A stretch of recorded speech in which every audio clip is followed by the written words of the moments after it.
Entendi. Tem uma pergunta que eu queria saber e o Dória também queria saber, porque ele na verdade que sugeriu, né? Por quê? Mas eu também queria saber isso. Por que que não tem um trem que vai de São Paulo pro Rio, meu? Por que que não tem essa porra? É tipo... Mano, é um trem, é fácil. A gente já inventou isso faz muito tempo, tá ligado? É fácil, mas é caro pra caramba. Mas ia ser muito bom, não ia ser muito bom? Aí, ó. O que acontece, né? A grande questão é a viabilidade financeira mesmo. Então, lá atrás, né, se ventilou muito a ideia de vamos fazer o trem-bala Rio-São Paulo. E o que não fez esse projeto prosperar? Uma incerteza muito grande do ponto de vista de engenharia, então tem uma questão topográfica para você vencer. O trem ele precisa se acomodar, né, a determinados raios de curvatura, volume, inclinações de rampa, enfim. Então, isso torna a obra muito cara. A gente está falando de uma obra que não se sabia exatamente quanto é que custava, mas na ordem ali de, sei lá, 40 bi, talvez até mais. Para isso funcionar, você precisa ter headways muito baixos, ou seja, a distância entre trens muito pequena, e trabalhar sempre com ocupação máxima e com valores de tarifa altos. E aí você percebe o seguinte: hoje, a grande limitação para a gente ter trem de passageiro no Brasil é que a gente ainda não percebeu que não é tarifa que remunera o serviço que vai botar um projeto desse de pé. Por exemplo, a gente está fazendo muita concessão ferroviária. Retomamos o transporte ferroviário no Brasil. Pô, legal.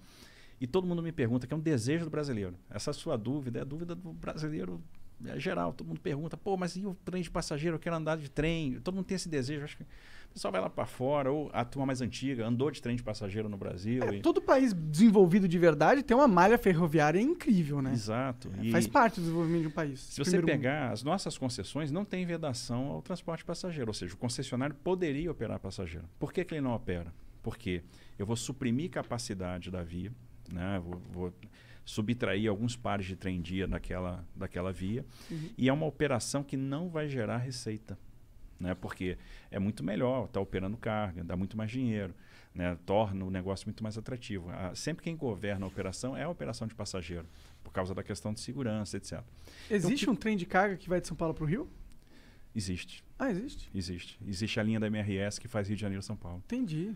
Então, o que a gente precisa para dar esse passo na direção do trem de passageiros? Perceber que as operações, e uma coisa que o americano percebeu no século XIX, que as operações de passageiro vão ficar de pé a partir do momento que a gente aprender a explorar as receitas acessórias, que a gente conjugar operações de real estate, operações imobiliárias com a exploração da linha. Entendi.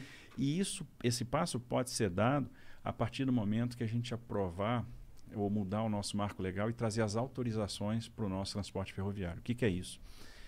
Hoje, fazer ferrovia no Brasil é uma exclusividade do Estado, o que não faz o menor sentido, cá para nós. A gente já venceu essa barreira nos portos. Hoje, se um empreendedor quer tomar um risco de engenharia, quer fazer um terminal privado, ele vai lá, pede para fazer um investimento, ele demonstra que tem posse da área, que tem fruição da área, que tem condição de licenciar e financiar aquele investimento, ele vai lá e faz, toma o risco. A gente deu essa virada de chave em 93, com a nova lei dos portos, e em 2003 nós demos outra virada de chave importante, que foi, olha, o porto privado vai poder também operar carga de terceiro e não só carga própria. Foi um boom. O que acontece? Hoje, 2/3 da carga movimentada nos portos brasileiros é movimentada em terminais privados. Os terminais privados superaram muito os portos públicos. Que legal, isso é da hora. Então, isso é muito bacana. E aí, a mesma coisa, esse mesmo passo a gente tem que dar no transporte ferroviário. Por exemplo, se o cara quer tomar risco de engenharia e ele tem um plano de negócio, às vezes, bilionário, por que ele não pode fazer a ferrovia dele? Vou dar um exemplo. Nós temos papeleiras, indústrias de celulose no Mato Grosso do Sul, com investimentos de 15 bi, 10 bi. Por que o cara não pode usar 2,5 bi e recuperar a Malha Oeste e fazer o transporte dele de ferrovia para o Porto de Santos? Que a logística de celulose do Mato Grosso do Sul para Santos é de caminhão. Ou por que ele não pode fazer um ramal de Aparecida do Taboado, onde ela vai se conectar com a Malha Paulista até Três Lagoas? Isso assim, a gente está falando de um ramal de 1 bilhão e pouco.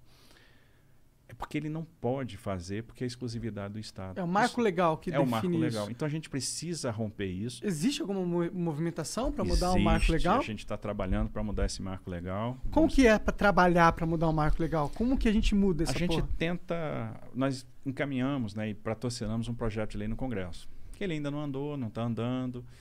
Se ele não andar, a gente tem a opção também de uma medida provisória, que talvez seja uma questão de urgência agora, a gente promover investimento. Eu acho que uma das soluções para a pandemia é a gente jogar investimento, que o nosso desafio a partir de agora vai ser gerar emprego. Com certeza. Então, quanto mais investimento, mais emprego, e é uma forma de a gente dar esse passo. No século XIX, de 1854 a 1913, nós tivemos um boom ferroviário no Brasil, com ferrovias autorizadas, todas privadas. Por que elas se tornaram públicas? Porque elas quebraram na década de 30, com a crise de 29, a crise do café, e o governo foi lá e encampou essas ferrovias que tinham dívida com financiadores. Nos Estados Unidos, até hoje, as ferrovias são privadas. Então, as ferrovias são autorizadas. Por isso, lá eu tenho 7 grandes operadores ferroviários e eu tenho 600 operadores de short lines. Eles têm 270 mil quilômetros de ferrovia, contra 28 mil quilômetros que nós temos aqui. E estamos fazendo bastante. Assim, a gente já contratou 30 bi de investimento privado em ferrovia. A gente deve chegar até o final do ano que vem com 60 bi. É um impulso ferroviário sem precedente. A gente está plantando as sementinhas que vão fazer com que o transporte ferroviário chegue lá em 2035 com 35%, 36% de participação na matriz de transporte. Então a gente sai dos 20% de hoje para 35%, 36%. A gente vai chegar perto do que um país desenvolvido tem, que é em torno de 40%.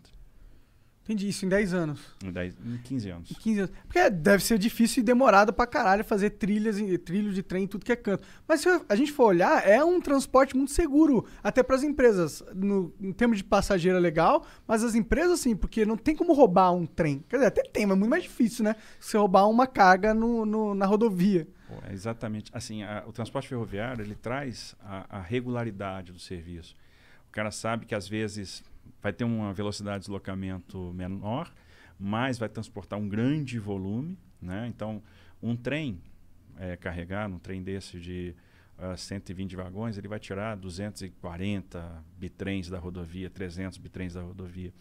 Então, é muito mais carga, é muito mais barato e, no final das contas, tem uma regularidade, né? Muito mais seguro. Você sabe que vai sair naquela hora programada, vai chegar naquela hora programada. Não tem perrengue, né? Tantos, não tem perrengue. Então, assim, isso é muito atraente, né? Pro transportador, pro dono da carga, para trade. É muito bacana. Sim.